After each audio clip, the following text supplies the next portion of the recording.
इस भारत की भूमि पर, इस मृत्यु लोक में, पूरे विश्व में ऐसे कई घर हैं जिनके घर में गुजारा करने के भी आफत है। पहनने के कपड़े नहीं, किसी के यहां पर भोजन नहीं, किसी के यहां जमीन नहीं, किसी के यहां दुकान नहीं, कोई कोई पूरी जिंदगी किराए के मकान में निकाल देता है। नहीं, मेरा एक निवेदन है, इस कथा को जितने छत्रपति संभाजी नगर के श्रोता भाई बहन श्रवण कर रहे हैं उनसे निवेदन करूंगा, आप हाथ का ठेला लगा रहे हो, सब्जी का ठेला लगा रहे हो, फल का ठेला लगा रहे हो, धक्के की जिंदगी जी रहे हो, दरवाजे पर बैठे हो, कहीं ना कहीं तुम दास्य भाव की जिंदगी जी रहे हो, तकलीफ में जिंदगी जी रहे हो, बहुत दुख की जिंदगी जी रहे हो, बहुत कष्ट की जिंदगी जी रहे हो, उनसे केवल निवेदन करूंगा 3 महीने 2 जगह पर जल चढ़ाना प्रारंभ कर दीजिए, केवल 3 महीने। एक शंकर भगवान के शिवलिंग पर, दूसरा बेलपत्री के पेड़ के नीचे। 2 जगह पर जल चढ़ाना 3 महीने लगातार चालू कर दो, बाबा तुम्हारा हाथ पकड़कर तुम्हें उन्नति की सीढ़ी पर चढ़ा देगा। हमें कोई चमत्कार करना नहीं आता, और ना हम कोई तंत्र विद्या या मंत्र विद्या जानते हैं, ना हमारे पास में बेल है, ना हमारे पास में भभूति है, हमारे पास में तो केवल शिव का नाम है। आप श्री शिवाय नमस्तुभ्यम बोलो, ओम नमः शिवाय बोलो, नमः शिवाय बोलो, चाहे महामृत्युंजय मंत्र बोलो, उसका स्मरण करते करते भगवान शंकर के शिवलिंग पर जल, और उसी पात्र में जो जल तुमने शंकर जी को चढ़ाया है उसमें से बचा हुआ थोड़ा सा जल बेलपत्री के पेड़ के नीचे चढ़ाना प्रारंभ कर दो। अलग से बेलपत्री के पेड़ के नीचे चढ़ाने के लिए अलग से लोटा भर के जल जरूरत नहीं पड़ेगी। जो तुमने शिव जी को जल चढ़ाया, जो तुमने देवाधिदेव महादेव को जल चढ़ाया, बस उसी पात्र का जल शंकर जी को चढ़ाओ, उसमें से बचा हुआ थोड़ा सा जल बेलपत्री के वृक्ष के नीचे चढ़ाना प्रारंभ करना। कौन सा बेलपत्री का वृक्ष? जिसकी छाया आपके ऊपर आ रही हो। शिव महापुराण बड़ी सुंदर बात कहता है, ध्यान दीजिएगा। जिस बेलपत्री का पौधा तुम्हारे सिर का, और ये दोनों हाथ ऊपर कर लो, अपन खड़े हुए और खड़े होकर दोनों हाथ ऊपर करे, इतना बड़ा बेलपत्री का पौधा है, उस बेलपत्री के पौधे की पत्ती को कभी तोड़कर शंकर जी को नहीं चढ़ाना चाहिए। ध्यान रखना, कितना बड़ा पौधा।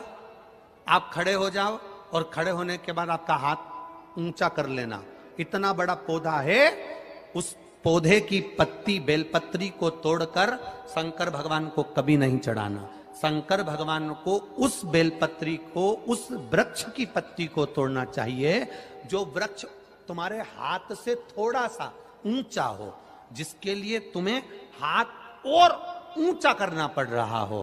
जैसे एक बच्चा अपनी मां की गोद में बैठने के लिए दोनों हाथों से उचकता है, आवाज लगाता है, उचकता है, आवाज लगाता है, हाथ ऊपर करता है, तो मां उस बच्चे को गोदी में ले लेती है। उसी तरह उस बेलपत्री के वृक्ष की पत्ती तोड़ना चाहिए जिसने थोड़ी उन्नति कर ली हो, जो थोड़ा ऊंचा हो गया हो। तुम उसको पाने का प्रयास करो तो भगवान भी तुम्हें अपनी गोदी में ले ले। ऐसे वृक्ष की पत्ती तोड़। अब तुम छोटा सा पौधा, बिल्कुल जरा सा पौधा, उसी की पत्ती तोड़कर महादेव को चढ़ाओगे, ये श्रेष्ठता नहीं। यदि बेलपत्री का पेड़ आपके यहाँ है, और मान लो कई लोग बेलपत्री गमले में लगाते हैं या छत के ऊपर लगा देते हैं, बेलपत्री का वृक्ष जो होना चाहिए वो घर के ठीक पीछे के भाग में, पीछे के भाग। या बेलपत्री का वृक्ष अगर पीछे नहीं है तो आप अपने घर से जब बाहर निकलते हैं तो राइट हैंड की ओर बेलपत्री का वृक्ष होना चाहिए। आप जब घर से प्रवेश कर रहे हैं, बाहर की ओर निकल रहे हैं, वो सुख का अनुभव करा। यदि घर से निकलते समय बेलपत्री का पेड़ लेफ्ट में अगर आता है, आप जिस घर से निकल रहे हो लेफ्ट में अगर बेलपत्री का पेड़ आता है तो आप 1 रुपए कमाएंगे, 1.25 रुपए खर्च होगा, पैसा हाथ में टिकेगा नहीं। घर में 10 लोग भी कमा रहे हैं तो पैसा घर में दिखेगा नहीं, आएगा जरूर, सारे काम होंगे पर टिकेगा नहीं। यदि लेफ्ट में राइट भाग का बेलपत्री, सुख का अनुभव। बेलपत्री का वृक्ष घर में लगाओ तो घर के पीछे के हिस्से में लगाना चाहिए, और ऐसी जगह नहीं लगाना कि जहां पर बेलपत्र में गंदा पानी जाए या कोई गंदी वस्तु उसके नीचे पड़े। 33 करोड़ देवी देवता बेलपत्री के पेड़ के नीचे सोमवार के दिन, कोई रविवार के दिन, कोई मंगलवार, कोई बुधवार, कोई गुरुवार, कोई शुक्रवार, कोई शनिवार के दिन बेलपत्री के नीचे आकर 33 करोड़ देवी देवता हो तप करते हैं, साधना करते हैं। बेलपत्री के पेड़ का बड़ा प्रमाण है। एक बेलपत्री ऐसी होती है जो कि शंकर पर अगर चढ़ी हुई है तो वापिस उतार कर धोकर फिर शिव को चढ़ा सकते। किसी व्यक्ति से कोई काम करवाना है, वो काम नहीं कर रहा, कोई फाइल आगे नहीं बढ़ रही है, कोई कार्य अटक रहा है, या फिर कहीं रुपया पैसा अटक गया हो, नहीं निकल रहा हो, तो एक जल के पात्र में जल भरकर 5 बेलपत्री शिव जी को समर्पित कर कुंदकेश्वर महादेव का नाम लेकर एक सफेद पुष्प बेलपत्री के ऊपर जो शिव जी को चढ़ाई है उस पर समर्पित कर जल जो लेकर गए हो, अपनी उस कामना को कर कि मेरा ये कार्य अटक रहा है, ये कार्य नहीं हो रहा, कुंदकेश्वर महादेव का नाम लेकर धीरे धीरे जल की धार चढ़ाइए। और एक बात हमेशा याद रखना, फिर निवेदन कर रहे हैं, अच्छे से समझ लेना, शंकर जी पर जब जल चढ़ता है, शिव जी का जब अभिषेक होता है, शंकर जी पर जब जल चढ़ाया जाता है, दूध चढ़ाओ, जल चढ़ाओ, कुछ भी चढ़ाओ, पर एक बात का स्मरण अपने जीवन में होना कि इतने ऊपर से मत चढ़ाना कि जल चढ़े और छींटे आपके ऊपर। बहुत ध्यान दीजिएगा। हाँ, तो यहां तक वर्णन करा गया है कि शंकर जी का जल चढ़ा हुआ जहां से बहकर जाता है ना, उसको लांगा तक नहीं जाता। यहाँ लांगते हैं क्या? नहीं ना, परिक्रमा भी करेंगे तो वहीं से लौट कर वापिस डर जाएंगे।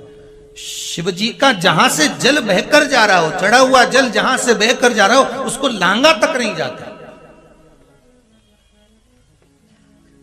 और कई लोग बड़े बड़े आनंद में शंकर जी पे इतनी ऊपर से जल चढ़ाएंगे तो वो छींटे पूरे अपने ऊपर आना चाहिए, शरीर पर आना चाहिए। नहीं, उसका दोष है महाराज, उसका दोष है।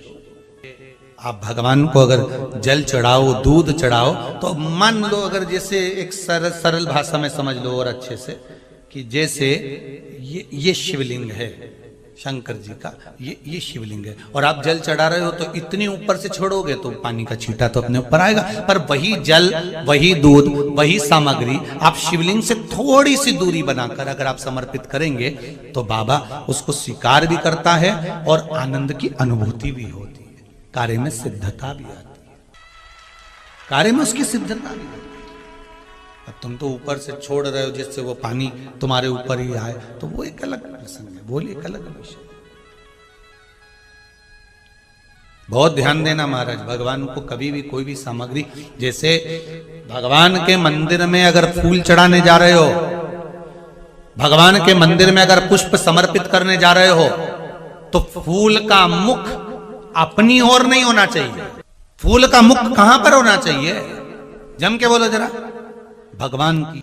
श्री शिवाय नमस्तुभ्यम। दर्शकों, विमला दुबे भक्ति चैनल में आप सभी का बहुत बहुत स्वागत है, अभिनंदन है। तो 4 जून, आज 4 जून है, तो 4 जून के त्रयोदशी में किए गए उपाय से सारी इच्छाएं पूर्ण होती हैं। गुरु भगवान जी बताते हैं कि कैसे पूजन करनी चाहिए और क्या करना चाहिए। तो दर्शकों, गुरु भगवान बता रहे हैं कि इस मृत्यु लोक में कोई कोई घर है जहाँ पे खाने को भोजन नहीं, पहनने को कपड़ा नहीं, रहने को मकान नहीं, और सारी ज़िंदगी किराए के मकान में रहकर गुजारा करता है।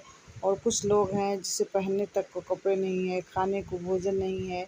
और कुछ परिवार में ऐसे भी लोग हैं जो रोज़ कमाते हैं, रोज़ खाते हैं, कुछ निर्धारित उसका आय नहीं रहता है। जैसे किसी के पास दुकान नहीं, किसी के मकान नहीं, किसी के पास नौकरी नहीं। इस मृत्यु लोक में बहुत तरह तरह के लोग रहते हैं, हर एक की किस्मत एकदम भिन्न होती है एक दूसरे से। गुरु भगवान जी कहते हैं कि जिसके घर में इतनी गरीबी और दुख तकलीफ़ हो, वो 3 महीने इस उपाय को करे तो उनके घर की दरिद्रता और जो भी कष्ट तकलीफ़ है वो दूर हो जाएंगी। तो आप लोग ध्यान से सुनिए, गुरु भगवान क्या क्या बता रहे हैं, उस उपाय को ज़रूर सुनिएगा। जिस भाई बहन को किसी भी प्रकार की तकलीफ़, किसी भी प्रकार की परेशानी हो, तो उसे ध्यान से अवश्य सुनिए। तो वो उपाय इस प्रकार है, 3 महीने तक एक तो शिवलिंग पे जल चढ़ाएँ और दूसरा जो है क्या बेलपत्री के पेड़ के नीचे जल चढ़ाएँ। 3 महीने लगातार करने से आपकी ज़िंदगी में जो भी दुःख तकलीफ़ है वो दूर हो जाएगी और आप 3 महीने के बाद आपका जो भी परेशानी है वो दूर हो जाएगा। गुरु भगवान कहते हैं हमें तो कोई जुआ तबीज़ करना आता नहीं, ना ही मुझे भभूति करनी आती है। बस श्री शिवाय नमस्तुभ्यम का जाप करिए और गुरु भगवान के बताए हुए उपाय को आप लोग करिए।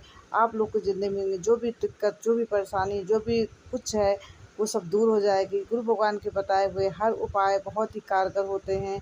तो गुरु भगवान के बताए हुए उपाय को आप लोग ज़रूर करा करें।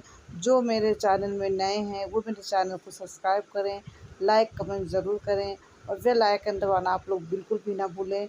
और दर्शकों, मैं हर दिन अलग-अलग कॉन्सेप्ट पे, अलग-अलग विषय पे वीडियो बनाती हूँ ताकि हमारे दर्शकों मेरे वीडियो को देख कर के अपने जो भी उनकी दिक्कतें हैं उसको दूर कर सकें। हम आपके लिए प्रतिदिन अलग-अलग सब वीडियो बनाते हैं और मैं आप लोगों से बार-बार कहती हूँ, अगर आप लोग को कोई क्वेश्चन है मेरी वीडियो को लेकर के रिलेटेड तो आप ज़रूर कर सकते हैं। मैं उस क्वेश्चन का आंसर देने का पूरा प्रयास करूँगी। तो ये मैं आपसे हर वीडियो, ताकि अगर आप कोई चीज़ ना जान पाएँ तो अच्छे से जान सकें। तो आप लोग से मैं एक बात और कहना चाहती हूँ, ये मेरे लड्डू गोपाल हैं और इनका नाम मैंने रखा है गोलू मोलू। मैं इनको प्रतिदिन स्नान कराती हूँ और इनका पूजन करती हूँ और इन्हें कपड़े जो वस्त्र हैं पहना करके और मिट्टी का सेवा करती हूँ। तो आप लोग इस वीडियो में आप देखो, मैं जिस दिन भी इनका वीडियो मॉर्निंग में बना पाती हूँ तो आप लोग को दिखाती हूँ और इस अपने वीडियो में इनको शामिल करती हूँ। तो गुरु को ये जो हमारे लड्डू गोपाल जी हैं इनको मैंने भाई स्वरूप में माना हुआ है। ये मेरे भाई हैं और मेरे बच्चे इन्हें मामा कहते हैं। तो अब मैंने इसलिए, चूँकि उनका वीडियो आया तो मैंने सोचा आप सभी से अपने लड्डू गोपाल के भी विषय में कुछ बातें बताऊँ और ताकि आप लोग हमारे गोलू मोलू लड्डू गोपाल, प्यारे से लड्डू गोपाल से मिलें। और अगर मेरे लड्डू गोपाल जी आप लोग को अच्छे लगें तो आप लोग राधे राधे बोलिएगा और श्री शिवाय नमस्तुभ्यम ज़रूर लिखिएगा। और मेरे राधा कृष्णा जो मेरे राधे रमण हैं इनको आप ज़रूर कुछ कमेंट ज़रूर कीजिएगा। मुझे बहुत अच्छा लगेगा कि मेरे गोलू मोलू मेरे छोटे भाई के लिए आप लोग ने कमेंट किया। चलिए फिर मिलते हैं नेक्स्ट वीडियो में और अपने गोलू मोलू को भी शामिल करने की कोशिश करूँगी। तो दर्शकों, अब आपसे विदा लेती हूँ। तब तक के लिए नमस्कार, प्रणाम।